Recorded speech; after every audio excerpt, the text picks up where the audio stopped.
الحزم بالنسبة للسيد كويفا البرتغالي، وبالتالي يعني الفرق التي لم وفي ملعبه، والحزم يعني يأتي رابع الدوري ب 55 نقطة. الأخدود صاحب الترتيب الثاني.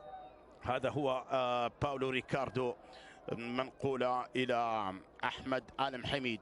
أحمد في المحاولة في دوترا، الكرة إلى الحاج عثمان، لكن افتكاك من أحمد. الأخدود أثبت جدارته في هذا الموسم، وحتى تصدر في جولات عديدة ربما في هذا المساء وفي مدينة الأمير هذلول بن عبد العزيز الرياضية في نجران.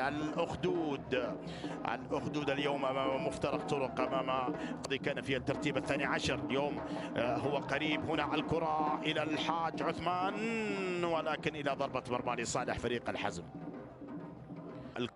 مصلح الشيخ، مصلح في التمريرة للحاج عثمان في البينية، ولكن كرة إلى خارج أرضية الملعب.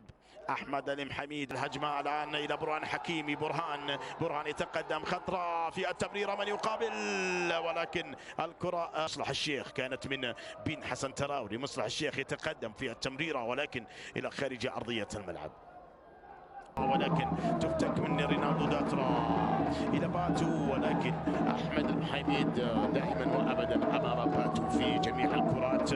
باتو مرة أخرى إلى باتو في الطرف اليمين، الاتجاه الآن لباتو، كل وإبعاد الكرة الآن في التمريرة. هذا هو حسن التراوري إلى أحمد آل حميد، إلى فرحان أخدود، ولفريق الأهلي كذلك تعني الصعود مباشرة. هنا الكرة، لكن ما زلنا والفيصلي هناك.